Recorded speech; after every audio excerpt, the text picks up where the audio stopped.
What's up, self-healers? Lisa Lightfeather here. Welcome to my channel, Closing the Gap. We make a conscious effort to meet you where you're at on your healing and your spiritual journey. Long time no see. We've been away for a couple of days. We were on a healing retreat, and so we're back now, and we're trying to get back into our routine of creating the Chiron Through the Houses series. We are on the 10th house, having Chiron in the 10th house or having Chiron in Capricorn. So let's get started. So Capricorn is ruled by Saturn. It's an earth sign, yes. Capricorn is Saturn rules age, so Capricorn is usually, they're more mature than the average person, but they tend to look a lot younger. Yeah, so Capricorns usually stay looking young for a really long time, yeah? But they are very responsible. So in the physical body, they're very youthful, but in the mind and in their ambitions, they're very, very mature, yes? And so this tends to happen naturally with Capricorns, even from a young age. So they're very driven, very dependable, they're very accomplished. Capricorns can be very stoic, very loyal, especially to family, and they can be they're money makers. They're money makers because Capricorns are driven and very ambitious. But they can also, on the other hand, they can be very materialistic for themselves. Like when Capricorn spends their money, they spend their money on things like if they're going to buy a car, they're going to buy the best car. Yeah, if it's for them. But on the other hand, they can be very frugal, like when it comes to spending money on others, they can be very frugal. So Capricorn is only going to spend their money on what they deem very important. Yeah. Another interesting fact about Capricorn is that they are very, very dedicated to their children. One thing that I've noticed, being a single woman myself and coming into contact with single men, is that single men that are Capricorns, they always have their children. Say, for example, if they were married in a previous relationship, married and had children, and then that marriage came to a closing for some reason, that Capricorn man or Capricorn woman, they always have their children. But it's interesting to see that the most Capricorn men, single fathers, they're Capricorns. They have their children regardless of what. And even if those children aren't theirs through DNA, like say, for example, the woman had children when they married, he's going to take his in that one too. So they're very dedicated to their children, very loyal to their children, and ensuring that their children are safe and successful in life, yes? And let's talk a little bit about the 10th house. So the 10th house is the highest house on the chart. It's where everything is seen. It's your career, your reputation, your image, social status, and so it's everything that people see about a person. So the 10th house is very exposed, and so Capricorn rules that 10th house. Yeah. So let's talk about Chiron in that 10th house. Yeah. And so sometimes when people have this, or one of the things that can occur when people have this placement is that they've had to grow up very, very fast. Like say, for example, they could have been the middle child or the younger child or even the oldest child for that matter, but they were more like the parent than the parent was. Yeah. Sometimes these people with Chiron in this placement, they may have had to take care of the parents, or the parents were always working, and so they were doing the cooking, the cleaning, and taking care of the siblings. And so they had to mature really, really fast. They had a lot of responsibility, and they may have been put under pressure to be perfect, to make things happen. Yeah. And if things didn't happen the way that it was deemed to happen, then they could have been punished or some sort of made to feel a little less than because they didn't quite get it right.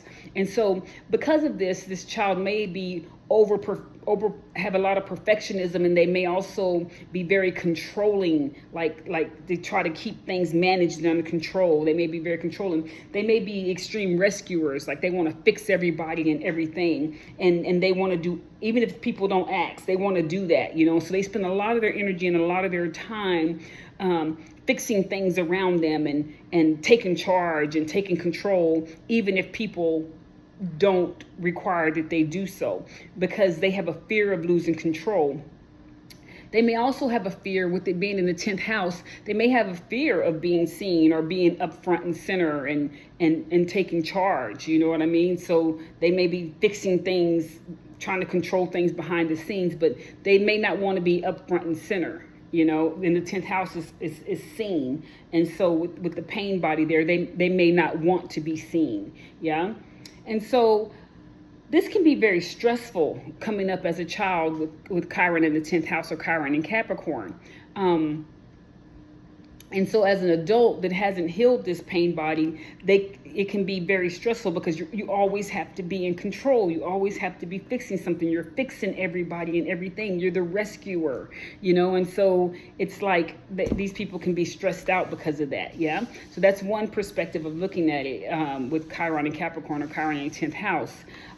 They may have an issue with authority figures. Like they just cannot, because they've been controlled so much by the authority figures in their immediate life that as an adult they may have issues with authority figures. Yeah.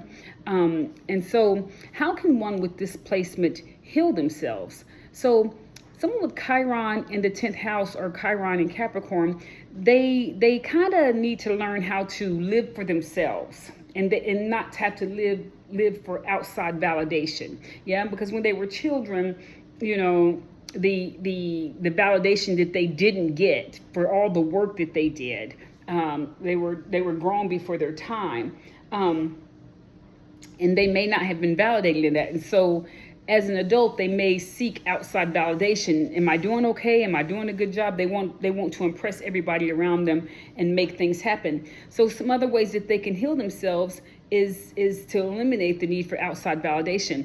Shadow work is very important, and inner child work is very important. And so Saturn rules the father, right? Saturn rules Capricorn. So there may be a serious father wound there. Like the father may not have been there. That's one of the reasons that they had to step up into the father's place. The mother was always working, and the child had to do what the father would do, or had to do what the absent parent would do, while the mother was trying to make a living for the family.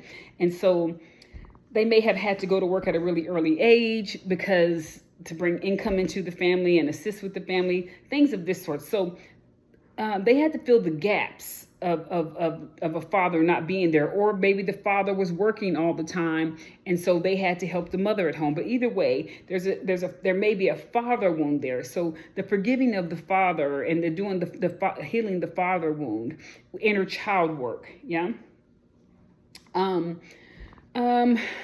They may also have to work on forgiving any authority figure in their life, whether that be their mother, their father, their grandparents, whoever raised them. Yeah.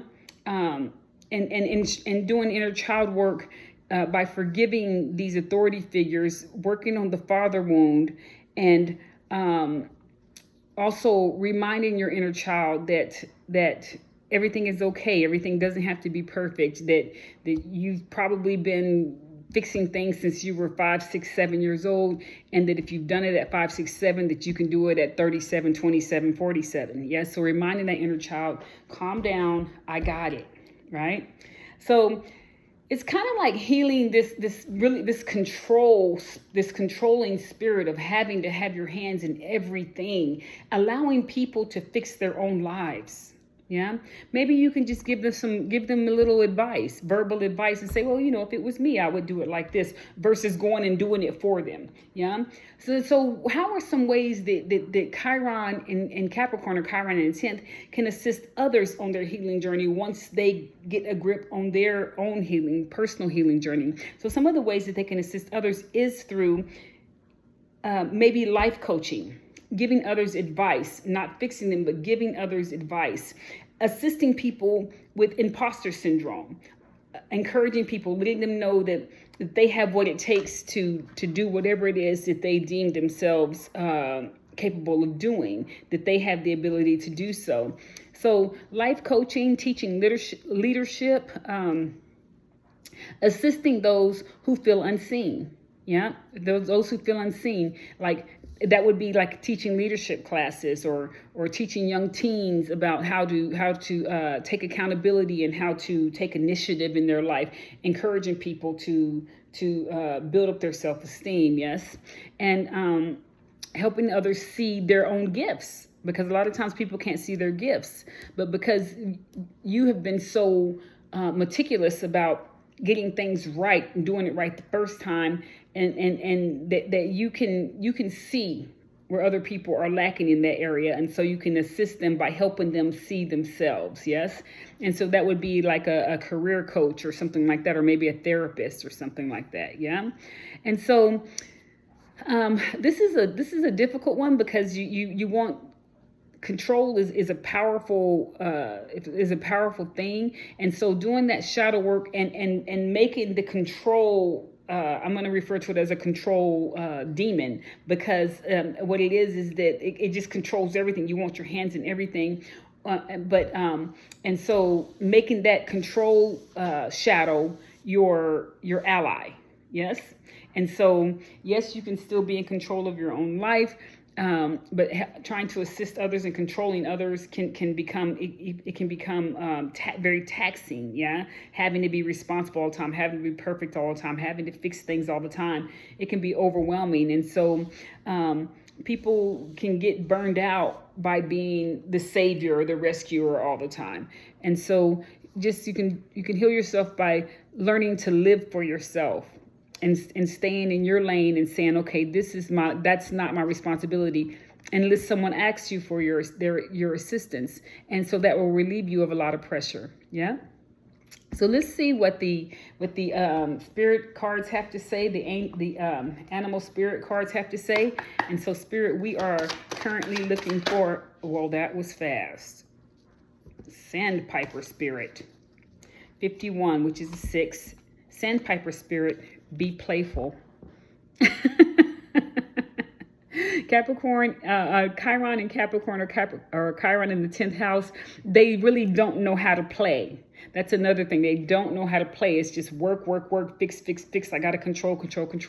And so learning how to play. So thank you, Spirit, for that. And let's see what the Oracle book has to say. So 51.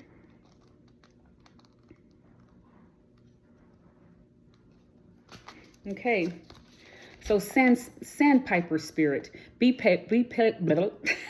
is it still Mercury retrograde? Be playful. Oracle message. Sandpipers are like cute little clowns, poking their beaks into the sand before darting off and to chase the waves. The appearance of a sandpiper spirit is a sign that now is the time to engage in your playfulness. Whatever tasks you have before you, perform them with the lightness of being. Explore the familiar, discovering the new in the old. Who knows what treasures await when you let yourself laugh and have fun. Sandpiper spirit, happy and curious nature can help you to feel rejuvenated as you remember your ability to run and fly and dance playfully. The protective messages. When your heart is heavy and life seems to weigh you down, Sandpiper Spirit's message is to lighten up your burdens by finding joy and humor in the everyday. Become like a playful child, filled with curiosity and wonder, and soon you will find and feel your own spirit lift. A few minutes or an hour of fun-filled delight is exactly what you need now. Enjoy the ridiculousness of life and be willing to jump in. Let your inner goof out and express itself with adornment. Perfect. Sandpiper spirit. Be playful. If you have Chiron in Capricorn or Chiron in the 10th house, it's difficult to be playful. So Spirit says, let loose, release control, and have some fun. Yeah? Well, that's it. That's all that I have for you today on Capricorn, Chiron in Capricorn or Capricorn in the 10th house. Thank you for tuning into my channel, Closing the Gap. We make a conscious effort to meet you where you're at on your healing and your spiritual journey. If you like my content and if you like my content, please don't forget to like, subscribe, and hit the bell button so that you know when I upload. Y'all gotta forgive me. Mercury retrograde is on me today. Thank you to all of my subscribers. You're greatly appreciated. And we'll see you next time here on Closing the Gap. See you later.